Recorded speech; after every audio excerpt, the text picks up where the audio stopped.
बिस्मिल्लाहिर्रहमानिर्रहीम। देखिए, अव्वल तो ये ऐलान जो है ना कोई हतमी था नहीं, मेरे ख्याल में ऐसे लाउड थिंकिंग थी और वो इट वाज लीक्ड आउट और बात चल पड़ी कि ये ऐलान हुआ है। क्योंकि ऐसा ऐलान मैं पर्सनली महसूस करता हूँ कि ऐसा ऐलान नहीं होना चाहिए था। अच्छा। और इसी वजह से अभी भी इसको जो है वो इसको ऊपर अब डेलिब्रेशंस हो रही हैं और इसको कोई प्रॉपर तरीके से मुनासिब इकदाम किए तो ज़रूर जाएंगे, क्योंकि ये प्रोटेस्ट करना इंतहाई ज़रूरी है। जो हालात मुल्क में हैं इस वक्त, जिस अंदाज में लूट खसूट का सिलसिला एक टोले की तरफ से है, और सबसे ज़्यादा ख़तरनाक जो हमला पाकिस्तान के आइन पे और पाकिस्तान के ऊपर हुआ है वो पाकिस्तान के जुडिशरी को कमज़ोर कर दिया गया है, उसको नकारा कर दिया गया है और उसको डायरेक्ट हुकूमत के अंगूठे के नीचे दबा दिया गया है। ये सबसे खतरनाक अटैक है। इससे जन्म क्या देगी? आप जब जुडिशरी कमजोर हो जाएगी तो फिर एक ऑटोक्रेटिक रूल जो है वो जन्म देगा। अब डिस्पोटिज्म जो है वो पाकिस्तान में रूल करेगा अगर ऐसा हो गया, और ये हो गया ऐसा, तो ये खतरनाक सूरत हाल है। इसको निपटने के लिए काफी ज्यादा सोच विचार की जरूरत है और एक बहुत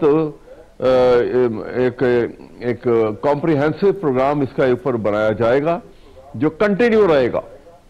इसलिए कंटिन्यू रहेगा कि ये पाकिस्तान की बकाव सालमियत इससे हिट हो रही है। पाकिस्तान जो है, आपको देखिए, वो रूल ऑफ लॉ की बुनियाद पे बना था, ठीक, किसी मिलिट्री एक्सपीडिशन की बुनियाद पे तो नहीं बना था, कोई जंगे तो नहीं हुई थी जिसकी बुनियाद पे पाकिस्तान बना था। ये तो आप एक कानून की बारदस्ती के निजाम के ऊपर कि आपने एक फैसला किया और कहा कि जी हमें हमारा क्योंकि रहन सहन और हमारी आइडियोलॉजी मुख्तलिफ है, उस बेस के ऊपर हमें तस्लीम किया जाए कि हम एक नेशन है। ठीक। और इसी बुनियाद के ऊपर उसकी डवीन हुई सारे सब कॉन्टिनेंट के ऑफ इंडिया के अंदर। सही। और उस डवीन के नतीजे में पाकिस्तान एक इंडिपेंडेंट स्टेट बनी। ये बहुत बड़ी कामयाबी थी दुनिया के नक्शे के ऊपर। ये ऐसा कभी ऐसा हुआ नहीं था। ठीक है। इस पर राणा साहब, ये मैं सही अहमद साहब पॉइंट आ गया आपका, मैं आपको बताता हूँ। राणा साहब, मुझे ये बताइए कि एक तरफ गिला ये होता है गवर्नमेंट का भी कि सिविल नाफरमानी की तहरीक या डी चौक को बंद करने की कॉल्स, ये सियासी रवैया नहीं है, लेकिन जब मुज़ाकरात की बात करती है तहरीक इंसाफ तो तब भी वो सीरियसनेस दिखाई नहीं देती गवर्नमेंट के फैक्शन से कि अगर दो किस्म की बात हो रही है पीटीआई से, सिविल नाफरमानी के प्रोपोनेंट्स भी होंगे लेकिन मुज़ाकरात की बात भी तो हो रही है ना, तो उस पर एक कदम जब आगे बढ़ा है तो आपने वेलकम क्यों नहीं किया उसको? बिस्मिल्लाहिर्रहमानिर्रहीम। बहुत शुक्रिया मुजम्मिल। देखिए मुजम्मिल, बात यह है कि 26 नवंबर को पाकिस्तान की तारीख का एक वायलेंट तरीन प्रोटेस्ट पीटीआई ने किया जिसमें 150 से ज़ायद पुलिस वालों को ज़ख्मी किया गया, पुलिस वालों रेंजर वालों को शहीद किया गया, उसके अलावा शेल मारे गए। और सियासी प्रोटेस्ट के अंदर शेल नहीं इस्तेमाल होते, लेकिन इन्होंने शेल की बेतादाद जो है वो उसका इस्तेमाल किया। फिर कोई 40 के करीब पुलिस व्हीकल्स को जला दिया गया और जलाओ घराव किया गया। तो देखिए ये मुमकिन, अगर आप समझते हैं कि उस इंसिडेंट के बाद सब कुछ फौरी तौर पर नॉर्मलाइज हो जाता और अब जो उनकी एक फाइनल कॉल जो डू और डाई की कॉल थी जिसके अंदर बेलारूस के सदर आए हुए थे, इस चीज के बावजूद कि इस्लामाबाद हाईकोर्ट ने मना किया हुआ था, इन्होंने धावा बोला सूबे की रियासती कुव्वत, सूबे की वसाइल और कुव्वत इस्तेमाल करते हुए, तो फिर एकदम से ये इन्होंने मुज़ाकरात अनाउंस किए, जी हमारी ये कमेटी बन गई है मुज़ाकरात के लिए। जब इनको अटर डिफीट हुई एक इंतशारी एजेंडे के ऊपर, तो फिर इन्होंने अनाउंस किया, और वो भी इस थ्रेट पे अनाउंस किए कि हम अगर नहीं हमारी शराइत मानी गई तो फिर हम सिविल नाफरमानी कर देंगे। अब इनकी सिविल नाफरमानी फ्लॉप हुई है क्योंकि अंदर से भी बाहर नहीं है, लेकिन खान साहब की क्लैरिटी सिविल नाफरमानी के ऊपर थी। फिर जो आपका जो सवाल है उसका स्पेसिफिक जवाब यही है कि मुज़ाकरात किससे करें। यहां तो 4 मौक़िफ़ हैं। अब शेख वकास अकरम कहते हैं कि हमने बातचीत करनी नहीं है, हमने तो एस्टैब्लिशमेंट से करनी है, अभी भी उनका यही मौक़िफ़ है। कोई कहता है कि हमने हमारी शराइत नहीं है, कोई कहता है हमारी शराइत है, अभी भी सिविल नाफरमानी के ऊपर बात होती है।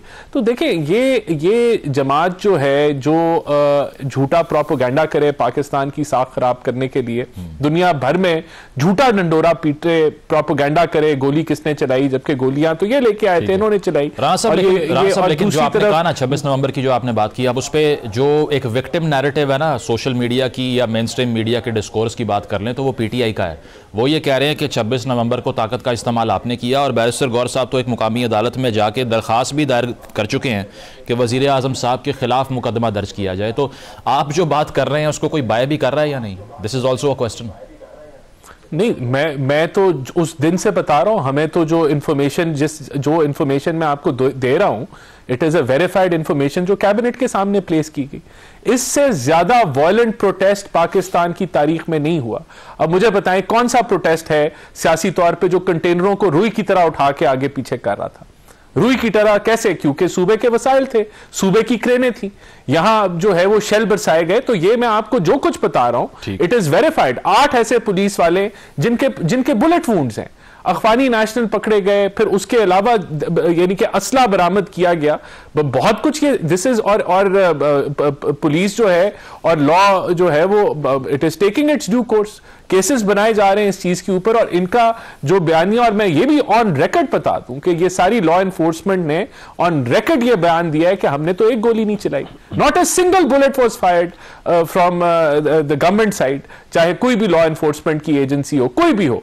तो ये तो ऑन रिकॉर्ड चीजें हैं। लेकिन इन्होंने जो झूठा बयानिया जो पाकिस्तान की साख खराब करके ये दुनिया भर में ढंडोरा पीट रहे हैं, तो कैसे इनसे बातचीत की? सही, ठीक है। कैसे जहां आप एक झूठ का सैलाब आप बहा रहे हैं, तो हम किस तरीके से ये मामलात को आगे लेके चले? हमारे दरवाजे खुले, लेकिन इन चीजों को करेक्ट करेंगे तो हम आगे मामलात को लेके चलेंगे ना। ठीक है। अहमद अवैस साहब, एक तरफ तो जो मुज़ाकरात की बात की जा रही है, ये कहा जा रहा है कि चाहे फरिश्ते हों या इंसान हो बात करने के लिए तैयार हैं। एक तरफ FIR की दरख्वास्त की जा रही है। वज़ीर आज़म शहबाज शरीफ साहब ने भी यही कहा कि सिविल नाफरमानी और मुज़ाकरात पैरेलल कैसे चल सकते हैं। वो तो कह रहे हैं PTI सीरियस नहीं है बात करने में।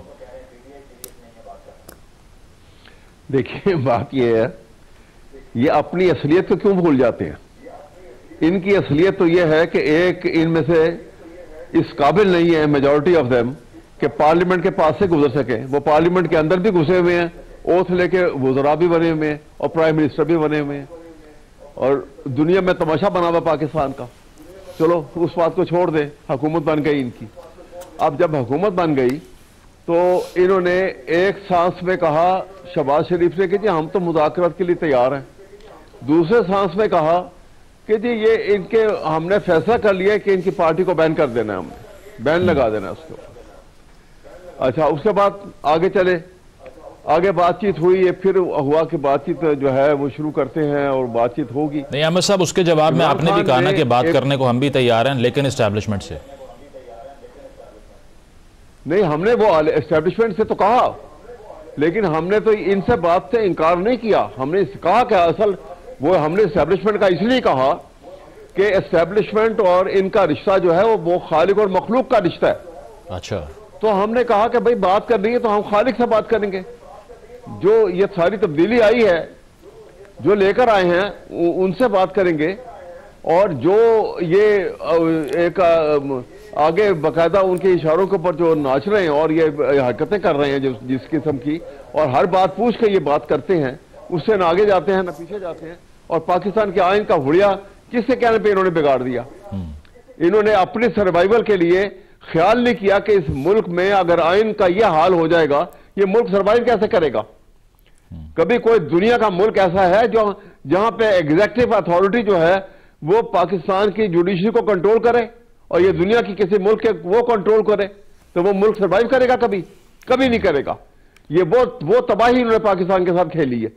फिर जब टीम बनी है तो इमरान खान ने कहा कि ये 5 रुकनी टीम बनाई है, तो इन्होंने उनके टीम के जो सरबराह थे उसको गिरफ्तार कर लिया और अडयाला जेल के बाहर से। तो ये बिल्कुल नहीं चाहते, ये इसलिए ये स्टेलमेट रखना चाहते हैं कि इस स्टेलमेट सिचुएशन के अंदर ये बॉर्डर बबल जो है ये कुछ इसकी जिंदगी बढ़ जाएगी। जो स्टेलमेट टूटेगा तो इमरान खान बाहर भी आ जाए और उस सूरत में इनका तो मसला खत्म हो जाता है। ठीक है। ये तो किसी सूरत चाहते नहीं है कि इस किस्म की सूरत हाल पैदा हो, और ये पाकिस्तान के लिए इतना नुकसानदेह है। जो गेम ये खेल रहे हैं, इस खेल के अंदर नुकसान पाकिस्तानी कौम का है, पाकिस्तान का नुकसान है, क्योंकि पाकिस्तान जो बना एक रूल ऑफ लॉ के कॉन्सेप्ट के ऊपर, तो उसको आप अगर कायम रखेंगे। अहमद साहब, लेकिन on the parallel when you are talking about मुज़ाकरात की जो बात हो रही है, साथ साथ वजीर आजम पे मुकदमे का इंदराज की भी बात चल रही है ना, तो आप भी तो फिर दोनों प्लेन्स पे गेम खेल रहे हैं ना? नहीं तो क्यों ना करें, क्यों ना करें। ये वो वजीर आजम है, जब पहली दफा ये वजीर चीफ मिनिस्टर पंजाब बने थे तो पाकिस्तान की हिस्ट्री में पहली दफा एक्स्ट्रा जुडिशियल किलिंग शुरू हुई थी। ये हिस्ट्री आपके सामने है। प्रोग्राम में एक ब्रेक शामिल करते हैं, ब्रेक के बाद वापस आएंगे। Stay with us.